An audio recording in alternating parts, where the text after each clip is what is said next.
ఓం మహాగణాధిపతయే నమః. ఓం గురుభ్యో నమః. ఓం శ్రీమాత్రే నమః. పరమేశ్వర స్వరూపమైనటువంటి జ్యోతిష, వాస్తు మరియు ఇతర అనేకమైనటువంటి శాస్త్రములను మనకు అందించినటువంటి మహర్షులకి నమస్కారం. హయగ్రీవ హయగ్రీవ హయగ్రీవేతియో వధేత్తస్య నిస్సరతే వాణి జహ్నుకన్యా ప్రవాహవత్. అరుణాం కరుణాతరంగితాక్షీం ధృతపాశాంకుశపుష్పభానచాపాం అనిమాదిభిరావృతాం మయూకైః అహమిత్యేవ విభావయే భవానీం. శ్రీమాత్రే నమః.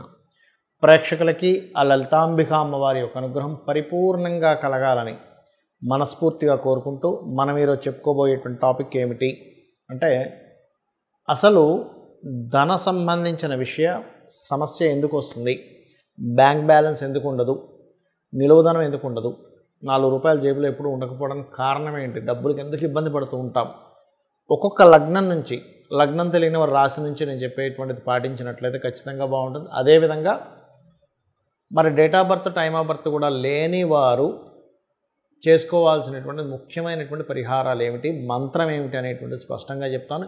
ఇవి పాటించినట్లయితే ఖచ్చితంగా ఇవి పాటించిన రోజు నుంచి స్లోగా రోజులు నెలలు గడుస్తున్నా కొద్దీ 100% మీకు ధనాభివృద్ధి కలుగుతుంది. ఇది గుర్తుపెట్టుకోండి. అదేవిధంగా వాస్తుపరంగా కూడా తీసుకోవాల్సిన జాగ్రత్తలు కూడా చెప్తాను.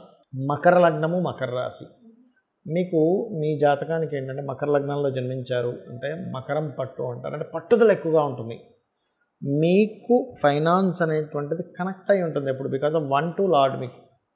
అయితే ఈ Shani is most prominent role play చేస్తాడు మీ యొక్క లైఫ్లో మనీ విషయంలో. బికాజ్ సాటర్న్ లగ్నాధిపతి అయ్యాడు, ధనాధిపతి అయ్యాడు, లగ్న ధనాధిపతి అయ్యాడు.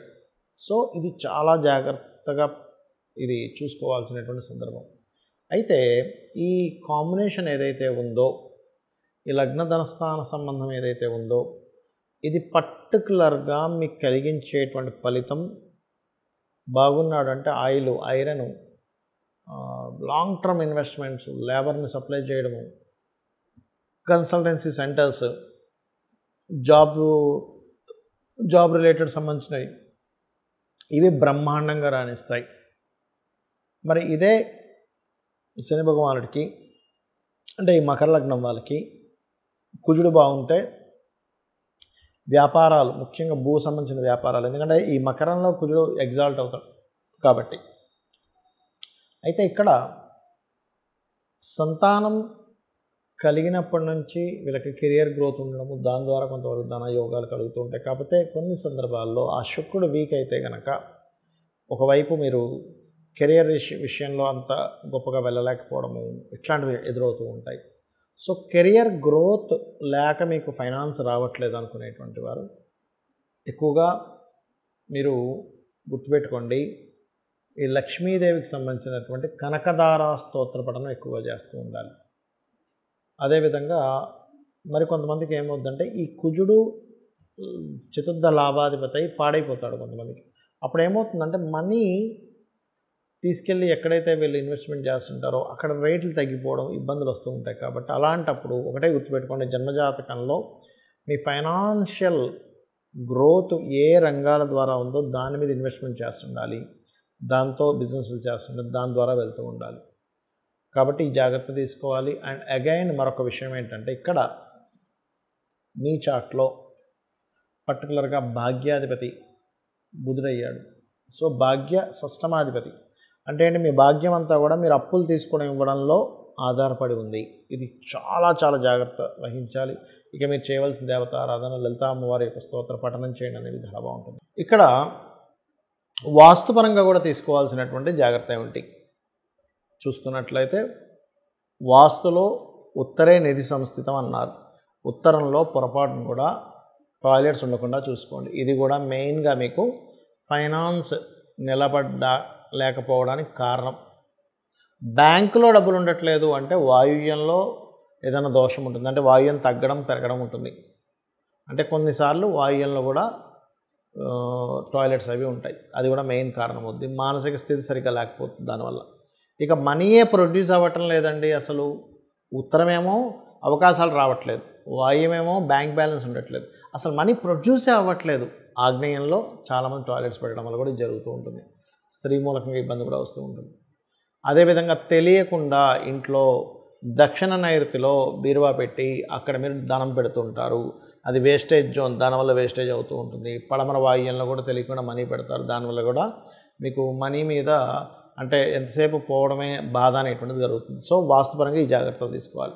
ఇక మరొక విషయం ఏంటంటే, ఇక్కడ నాకు జన్మజాతకం లేదు, ఏమీ లేదు, కానీ విపరీతమైనటువంటి ధన ఇబ్బంది పడుతున్నాను అనుకునేటువంటి వారు, ఒకటి ఓం ధనాధ్యక్ష ధర్మాధ్యక్ష ధనధాన్య వివర్ధనీయ నమః, ఒకటి ఓం సంపత్కరీ సమారూఢ సింధుర వ్రజసేవితాయే నమః, ఈ రెండు చేసుకోవచ్చు. అలా కాదు, ఫైనాన్స్ వల్లే నాకు గొడవలు ఎక్కువగా అవుతున్నాయి, ఆ గొడవలు తగ్గాలి, ఫైనాన్స్ రావాలి. కొంతమంది చూడండి, డబ్బులు ఎవరికో ఇచ్చారు, వాళ్ళ వల్లే బాగా గొడవలు అవుతూ ఉంటాయి. అలాంటప్పుడు రెండు మంత్రాలు చేసుకోవాలి. అదేమిటి అంటే, ఓం నవవిద్రుమ బింబశ్రీ న్యక్కారి రతనచ్చదాయే నమః, గుర్తుపెట్టుకోండి. అదేవిధంగా ఓం అపర్ణాయే నమః చేసుకుంటే అప్పులు కూడా తగ్గుతాయి. అయితే మనకి చూడండి, కొన్ని మనకి వీడియోల్లో చెప్తూ ఉంటారు, చాగంటి వారు కానీ సామవేదం వారు కానీ మనకు వీడియోలో వస్తుంటాయి, లక్ష్మీ స్థానాలు ఇవి లక్ష్మీ స్థానాలు. అవేమిటి అసలు? ఆ లక్ష్మీ స్థానాలు అయితే వాటిని ఏం చేసుకోవాలో చెప్తాను నేను మీకు. ఫస్ట్ ఒకటి ఆవు వెనుక భాగము అంటూ ఉంటారు. అంటే ఆవు వెనక భాగం అంటే ఏం చేయాలండి? లక్ష్మీ స్థానం అంటే ఆవు వెనక భాగాన్ని దండం పెట్టుకోవాలి, నమస్కరించుకోవాలి. ఇలాగా ముందు భాగాన్ని నమస్కరించుకోకూడదు, ఆవు వెనక భాగాన్ని నమస్కరించుకుంటే లక్ష్మీ అభివృద్ధి వస్తుంది. ఎందుకు అంటే, గోవు దగ్గరికి లక్ష్మీదేవి వెళ్ళినప్పుడు గోవు ఇచ్చినటువంటి స్థానం అది, అందుకే ఆవు వెనక భాగంలో లక్ష్మీ స్థానము, ఆవు యొక్క మయంలో కూడా లక్ష్మీ ఉంటుంది అంటారు. రైట్. ఇక రెండవది ఏంటి? ఏనుగు కుంభస్థలము అంటూ ఉంటారు. ఏనుగు కుంభస్థలంలో ఉంటే ఏమిటండి అంటే, ఏనుగు కుంభస్థలాన్ని కూడా దండం పెట్టుకోవాలి, అది లక్ష్మీ స్థానం. అంటే ఏమిటి? ఇవన్నీ ఇంద్రుడికి సంబంధించినటువంటిది. ఇంద్రుడు ఏనుగు ఐరావతం అంటారు, మీకు తెలుసు కదా, అందుకే ఇంద్రుడు ఐరావతం మీద తిరగడం అది జరుగుతూ ఉంటుంది. అదేవిధంగా మారేడు దళం, మరి మారేడు దళం అంటారు కదండి, లక్ష్మీ స్థానం అంటుంటారు, మారేడు దళంలో ఉంటుంది అంటారు కదా. ఏం చేయాలి అంటే, మారేడు దళంతో ఈశ్వరుణ్ణి కనుక పూజించినట్లయితే లక్ష్మీ సిద్ధిస్తుంది. వెంటనే ఏమంటారంటే చాలామంది, ఏమండి మాకు తెలిసిన వాళ్ళు చాలామంది చేస్తున్నారు కానీ వాళ్ళు ఏం పెద్దగా కోటీశ్వరులు అవ్వలేదండి అని వెంటనే చెప్తూ ఉంటారు. కానీ ఇక్కడ ఏమిటంటే, లక్ష్మి అంటే కేవలం నోట్ల కట్టలు మాత్రమే కాదు అనే విషయాన్ని మనం అర్థం చేసుకోవాలి.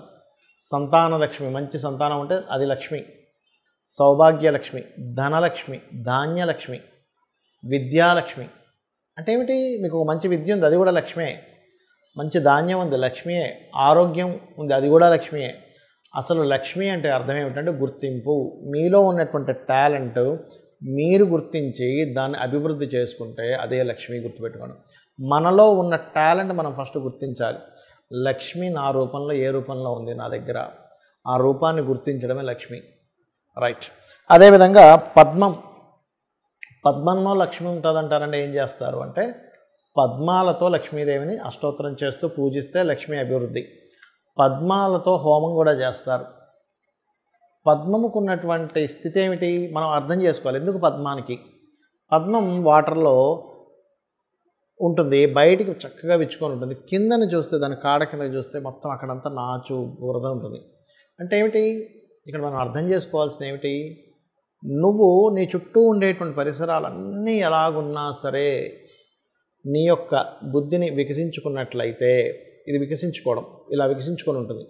నువ్వు ఎక్కడున్నా సరే నీ బుద్ధి వికసించుకున్నట్లయితే లక్ష్మి వచ్చి అక్కడ కూర్చుంటుందని దాని అర్థం పద్మం అనేటువంటిది. అలాగే ఐదవది శ్రీ పాపిట అంటూ ఉంటారు. అంటే ఈ భాగం లలితా సహస్రనామాల్లో ఒక నామం ఉంటుంది, శృతి సీమంత సింధూరి అనేటువంటి ఒక నామం ఉంటుంది. అంటే ఏమిటి? అమ్మవారి యొక్క సంబంధించిన లలితా సహస్రనామాల్లో అమ్మవారి పాదధూలికి సంబంధించిన ఈ పాపిడికి సంబంధించిన నామం అది. అంటే ఇక్కడ మనకి లలిత సహస్రనామాల్లో మరో నామం కూడా ఉంటుంది, సహస్రారాంబుజారూఢ సుధా సారాభివర్షిణి అని. అంటే ఏమిటి? సహస్రారంలో కూర్చొని అమ్మవారు సుధాసార వర్షాన్ని కురిపిస్తుంది. అంటే ఇక్కడ ఉన్నటువంటి అమ్మవారు ఇక్కడ ఉందంటే దాని పాదాలు ఎక్కడ ఉంటాయి? ఇక్కడ ఉంటాయి.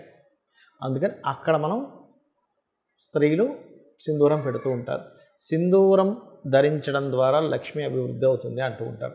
ఏమిటండి దానికి ఏమిటండి లక్ష్మీ అభివృద్ధి అవ్వడము అంటే, లక్ష్మి అంటే ఆరోగ్యం అని కూడా మనం చెప్పుకున్నాం. మనము మన చుట్టూ ఉన్న ఆరాతో లోపల ఉండేటువంటి నాడి ఏదైతే ఉంటుందో నాళ్ళు ఉంటాయి, దాని ద్వారా కూడా లక్ష్మీ సంబంధం ఉంటుంది. ఎట్లాగా మనకి హెల్త్ బాగాలేదు, లక్ష్మీ పోయింది. ఆరోగ్యమే కదండి అన్నిటికంటే ముఖ్యం. ఎంత డబ్బున్నా హెల్త్ బాగాలేదు అనుకోండి ఏమంటారు, అమ్మో డబ్బులు లేకపోయినా పర్లేదు కానీ ఆరోగ్యం బాగుండాలని అంటాం. ఈ సుధాసార వర్షాన్ని ఎప్పుడైతే ఆవిడ కురిపిస్తుందో 72,000 నాళ్ళు తడుస్తున్నాయో మన ఆరోగ్యము, మన సౌభాగ్యం అన్నీ కూడా ఆవిడ అనుగ్రహంతో నిండుతున్నాయన్నమాట. దానికి ఆవిడ కృతజ్ఞతగా ఇక్కడ పెడతాము. ఇక్కడ ఎప్పుడైతే ప్రెస్ చేస్తుంటారో కొన్ని మనకి సనాతన ధర్మంలో ఏంటంటే ఇది థర్డ్ ఐ అంటారు, ఇక్కడ ఆజ్ఞాచక్రం ఉంటుందంటారు. అలాగే ఇక్కడ సహస్రారం సంబంధించినటువంటిది ఉంటుంది. కాబట్టి ఇక్కడ ఇలా ఎప్పుడైతే సింధూరంతో చేస్తుంటామో ఇలాగా స్త్రీలకి ప్రత్యేకంగా పాపిట మధ్యలో అది గొప్ప యోగంగా మారుతుంది. అదే కాకుండా భర్త ఆయుష్ని పెంచుతూ ఉంటుందని చెప్తూ ఉంటారు. భర్త కూడా లక్ష్మీ కదండి, వాళ్ళకి భార్యకి భర్త లక్ష్మి, భర్తకి భార్య లక్ష్మీ స్వరూపము. అంటే లక్ష్మి అంటే ఇక్కడ కేవలం డబ్బులో ఒక స్త్రీమూర్తిలో చూడడం కాదు, క్షేమం కలిగించేది, గుర్తింపునిచ్చేది లక్ష్మి అని అర్థం. ఒక గుర్తింపు స్త్రీకి కానీ పురుషుడికి కానీ వాళ్ళ పార్ట్నర్ ఒక గుర్తింపు. ఈ రకంగా ఇవి చేసుకుంటూ నేను చెప్పినటువంటిది ఒక్కొక్క లగ్నానికి ఏదైతే చెప్పానో ఇవి చేస్తూ మీరు లక్ష్మీ అనుగ్రహం పరిపూర్ణంగా పొందాలని మనస్ఫూర్తిగా కోరుకుంటూ శ్రీమాత్రే నమః.